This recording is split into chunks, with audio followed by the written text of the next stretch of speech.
చూడండి, ఇప్పుడు ఈ షర్టు రివర్స్ లో ఉంది కదా, మనం యాజ్ ఇట్ ఈస్ గా ఇలా ఇస్తే ఐరన్ కి వాళ్ళు ఎలా టర్న్ చేస్తారో చూడండి. మొత్తం చెయ్యి అంతా ఇట్లా పెట్టి దీన్ని ఇట్లా బయటికి లాగుతారు.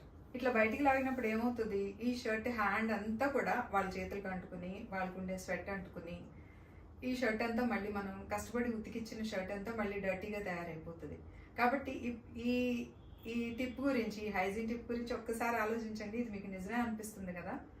ఇట్లా ఈసారి నుంచి ఇట్లా రివర్స్లో ఇవ్వకుండా, రివర్స్లో ఉన్న షర్ట్ని రైట్ సైడ్కి టర్న్ చేసి అప్పుడు ఐరన్కి ఇవ్వండి.